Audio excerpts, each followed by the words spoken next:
So good day mga ka-angkol, may bagong video naman tayong gagawin. Ito ay patungkol sa Phoenix 6. I-leak test natin, i-tuning din natin kung ano yung FPS maganda siyang tumama. Ito meron na siyang may-ari. Bali ito yung na-symbol natin nakaraan. Na-symbol natin, na-upload natin sa YouTube, tapos na-sold agad. Ito kasi Phoenix 6. Ito yung logo natin mga ka-angkols. Sa mga hindi pa pala nakapag-subscribe, please subscribe na lang sa ating YouTube channel at Facebook page. Sa Facebook, pati yung mga account natin, hindi na tayo ganong nagpo-post kasi masyadong stricto na yung Facebook natin. Na-disable yung account natin. Tapos dinidelete din ng Facebook yung mga post natin ng airgun. Ganyan, napaka-stricto ng Facebook ngayon. Airgun, dinidelete, pero yung mga sexing, halos hubad-hubad na, ayos lang. Napaka-ampere mga ka-angkols. Yan. Pag sa Facebook kasi napopost ka ng airgun, considered na agad na firearms. Nadidetect na ni Facebook, lalo na kapag palagi kang nagpo-post, automatic. Parang automatic siya nagdidetect.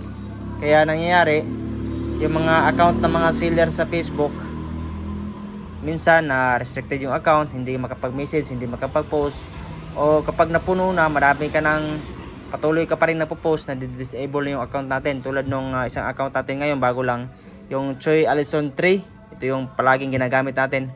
Na-disable na mga 180 days. Hindi natin alam kung babalik pa yon. Tapos may ginawa tayong bagong account. Ilagay natin yung bagong account natin na Facebook sa links description below. Pakisundan lang tong video para maging alam nyo kung paano gagawin, paano mag-order mga ka-angkols. So subscribe na lang sa ating YouTube channel at Facebook page. So ito, symbol natin, i-leak test natin, i-tuning.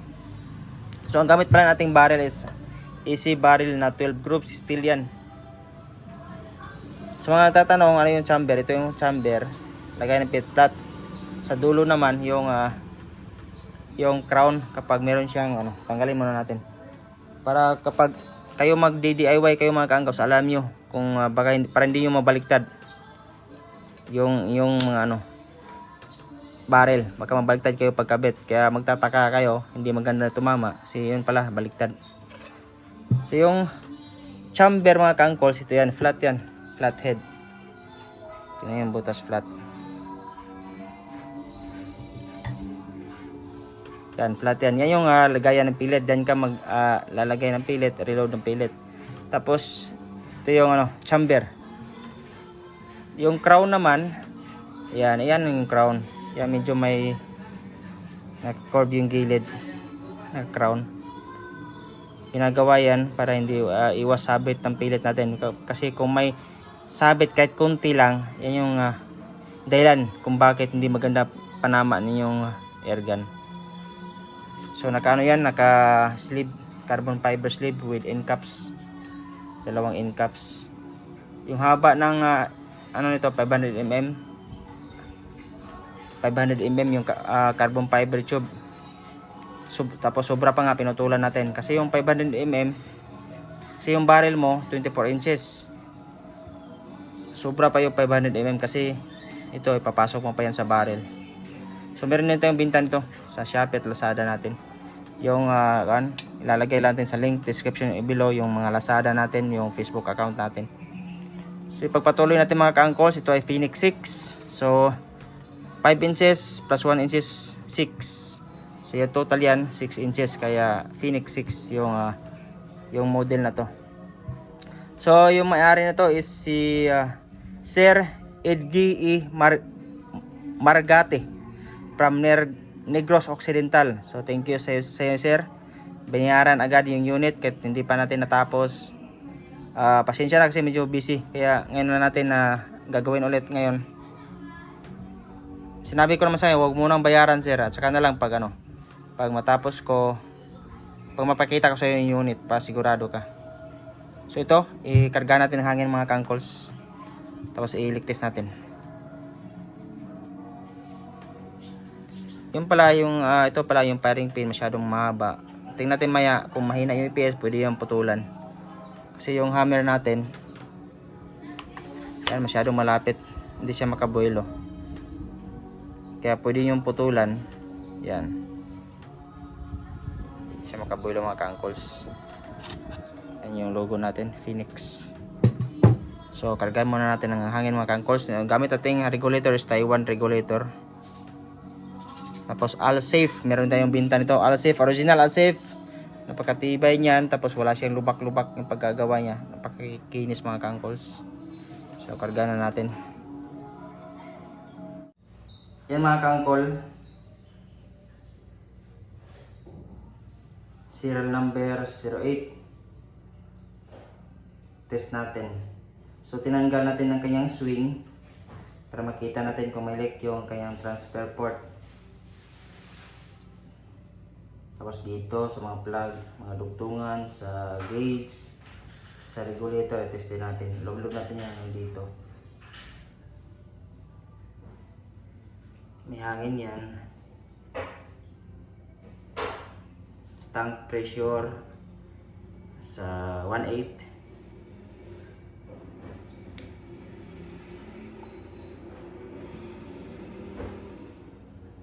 So yan mga ka-uncles, walang bula.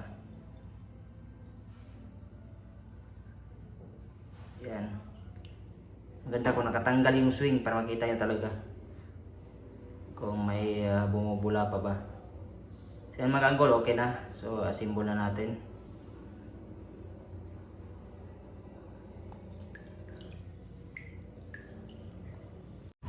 Yan mga ka-uncles, nakarga na natin around 2,200. Tapos naligtas na natin, tinanggal natin yung kanyang swing.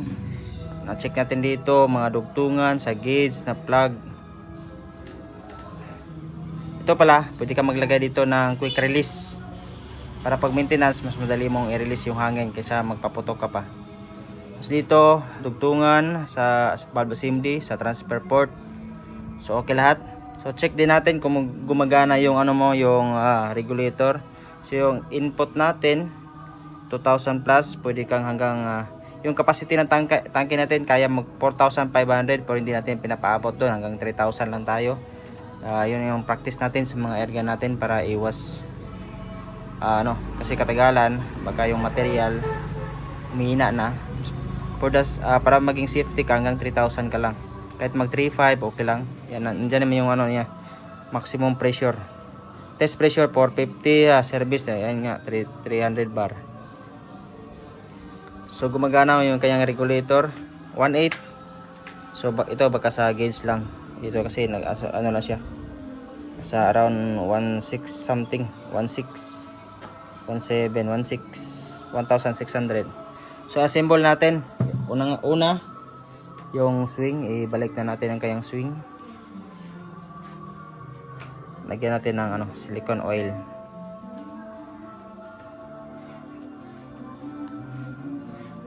Para masira ang kanyang o-ring. So sa mga o-ring, meron din tayong o-ring para dito. Isang set 'yon. Nasa Lazada natin, sa Lazada, Shopee. So paglagay, paikot lang, huwag mo i-diretso pag sugatan. Ganun mo lang. So pagkabit pa lang ng swing, pagbintas, i-check mo rin kung nakatapat. Kasi minsan yung iba nagtataka bakit mahina, yung pala hindi masyadong mahigpit yung swing, yung transfer port na yan, yung butas nakatabingi.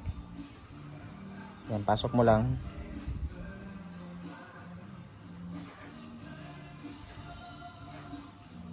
Yan mga ka-uncles. Tapos lagay mo ang yung valve nut. Yung Phoenix 6 natin is upgraded na yung design. Pati na sa mga Phoenix 4 natin, upgraded natin. Yan, nakabaon na yung natin. Mas mahaba na siya. Saktong higpit lang. Tapos hanapin mo ngayon yung kanyang nut. Bolt, allen bolt.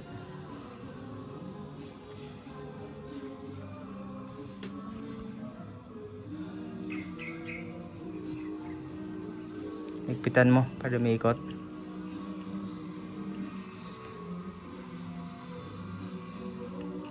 Ito pala, minsan yung nakalagay dito mahaba. Pwede mong tanggalin tapos putulan. Ito mahaba itong in-order natin, kaya pinutulan na din natin to. So ito yung tumatama sa ano mo, sa trigger, sumasabit dito, kaya matigas na swing. So ito naputulan na natin. Yung mga ka-uncles, tapos kabit natin kayang barrel.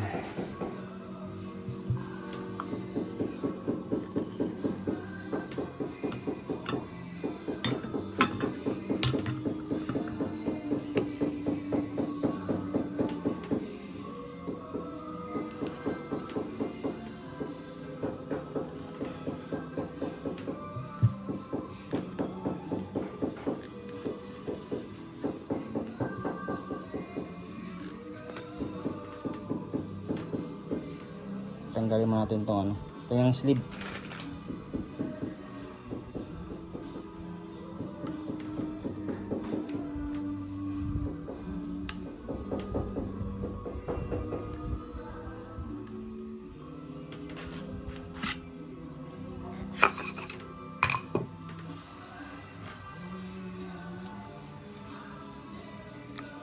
I-subscribe na lang mga ka-uncles. Tapos wag na kayo mag-comment dito how much, kasi hindi tayo nagre-reply. Kasi masyadong stricto yung YouTube, sa Facebook, nabablock tayo. Kaya direct message na lang po mga ka-uncles. So kabit na natin. Sipit na natin yan.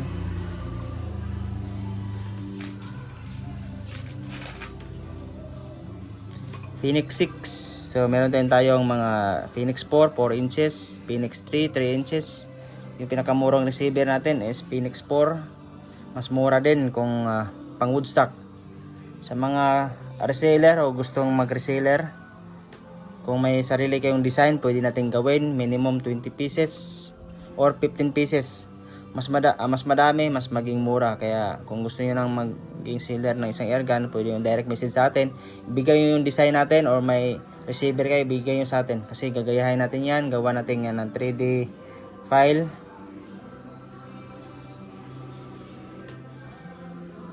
Yung nga lang, yung paggawa ng 3D file, medyo may kamahalan. 3,000, ano yan, 3,000 per part. Halimbawa ito, paggawa mo ng 3D, 3,000 yung bayad yan. 3,000 per part.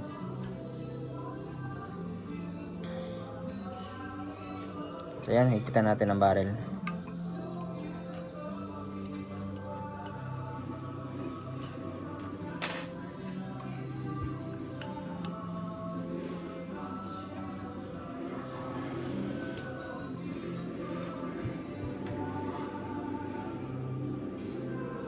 Tigas.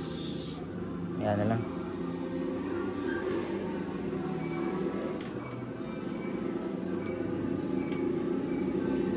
Yung trigger, kabit na natin.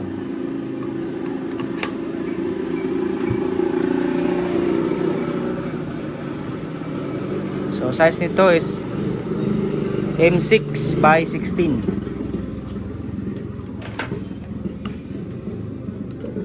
M6 by 16. Marami yan sa mga bintana, mga motor parts. 6 pesos lang po yan mga ka-uncles. So test natin.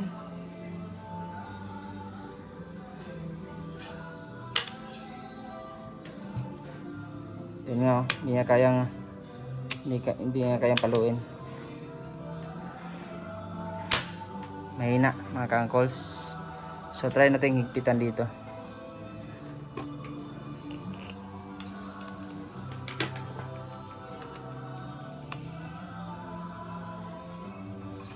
Ito yung adjustan ng pagkayang power. Kung gusto mo yung lakasan, hinaan, dito lang kayo mag-adjust mga ka-uncles.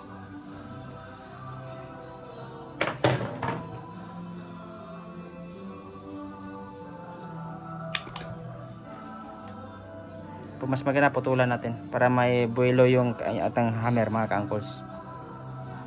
Dapat pala hindi mo natin kinabit to, putulan muna natin. I-test muna natin.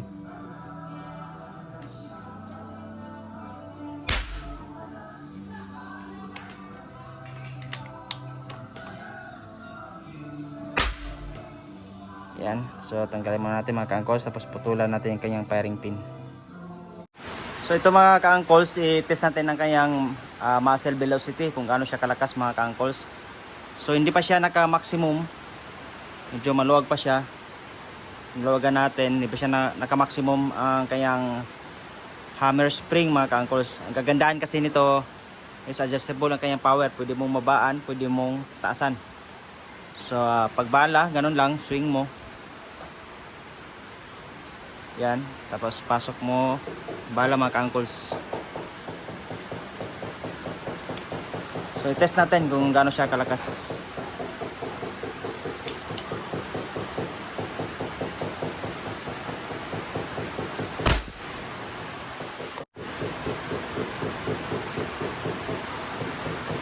Okay na, 1049.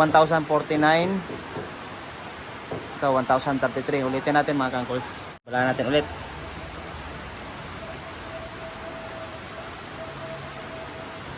Lapit natin para makita sa video natin.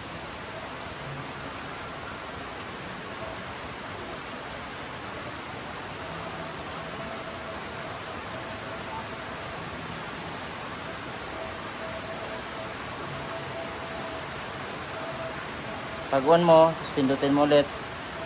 Yan, it is feet per second. So, test natin.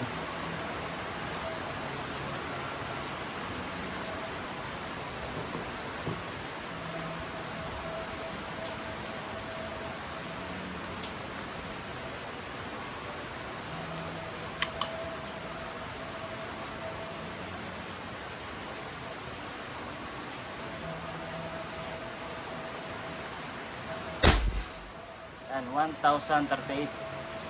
Takas. So babaan natin, tapos testing natin kung saan siya magandang tumama. Ito ay AC barrel 12 grooves, 24 inches. So yan mga ka-angkles, i-test natin. Kabit natin yung scope, tapos yung kanyang chronograph, tinagilid natin para hindi sasabit yung scope natin mga ka-angkles. Scope natin gamit is Marcol Optics. Marcol Optics na 624 by 50 per poker plane. Yung railings natin ito mga ka-angkles ng ating Phoenix 6 is Picatinny railings.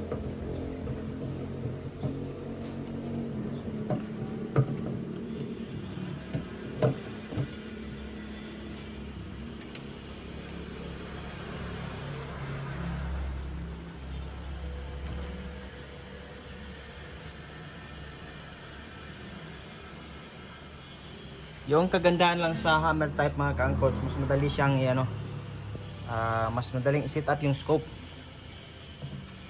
Pagka hammer type, higpitan muna natin mga ka-angkles ang kanyang securing bolt. So yung ginagawa ko, binubuksan ko lang to, yung swing, tapos sinisilip ko yung butas.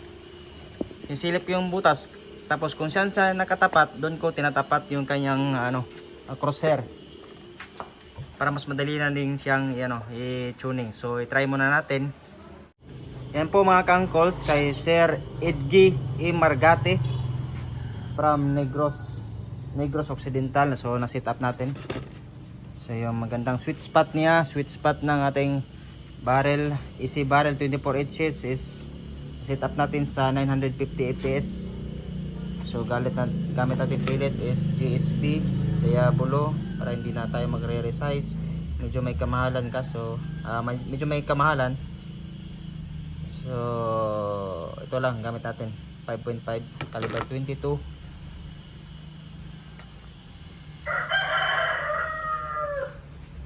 Yung specs pala ng ating unit mga ka-angkles, so yung kinuha yung item is tong lang, hindi kasama yung scope. Yung scope natin medyo may kamahalan to.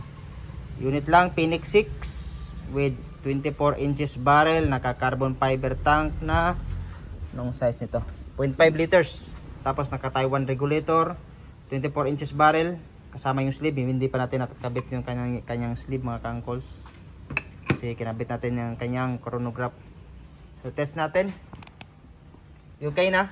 hindi siya naka maximum, medyo masyado mataas kaya hindi maganda tumama. Ito naka 950 fps, maganda na siya. So, tignan nyo mga ka-uncles, 959 to 961. So ayan, so test natin. Yan sa mga dahon, nasa around 20 meters.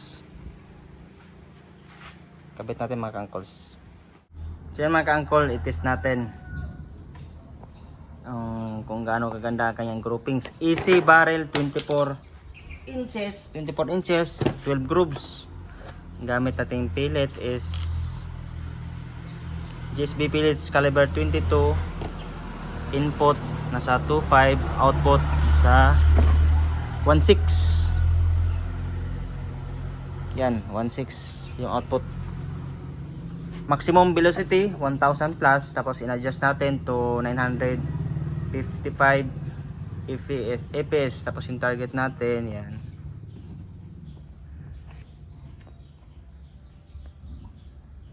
Yan mga ka-uncles. Ito natin groupings 5 shots.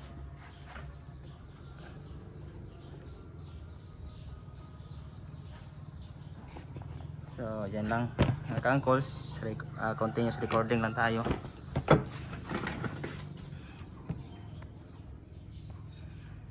Saan yung target natin?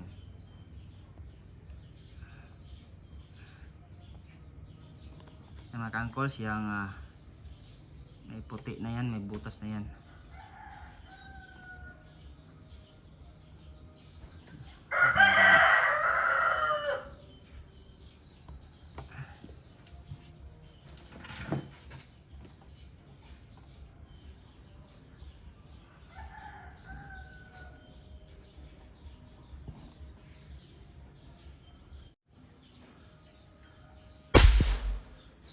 Ka-uncles, dikit lang mga ka-uncles. Second shot.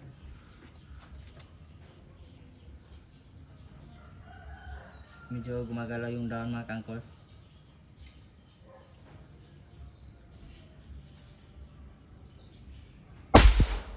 Yung pa rin mga ka-uncles. Kay Ed, anong pangalan nun? Anong pangalan nung ito, from Negros Occidental. Ito yung unit mo sir, padala natin pagkatapos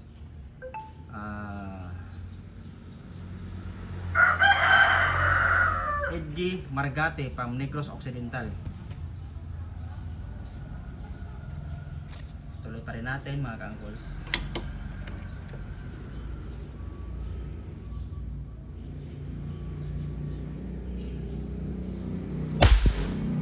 Lang, doon pa rin mga ka-uncles. Hindi na babago.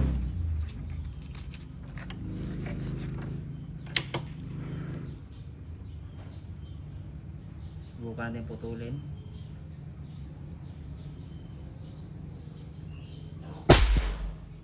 Yan mga ka-uncles, dikit-dikit lang.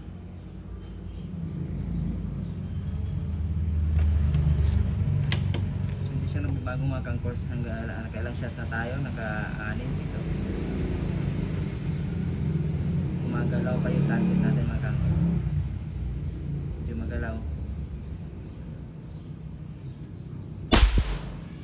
Yan pa rin mga ka-uncles.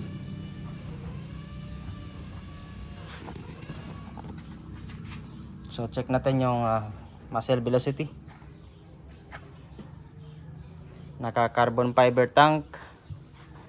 Wala, carbon fiber tank, tapos adjustable pa kanyang bat.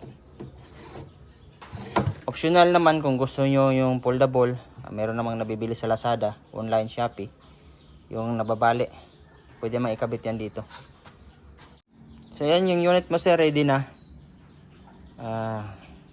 Please, sa mga hindi pa pala nakapag-subscribe ng ating channel, please subscribe na lang at paki-click yung notification bell para maging updated sa mga bagong videos natin. Ito, kakabit pa natin yan mga ka-uncles. So thank you, hanggang sa susunod na videos natin mga ka-uncles.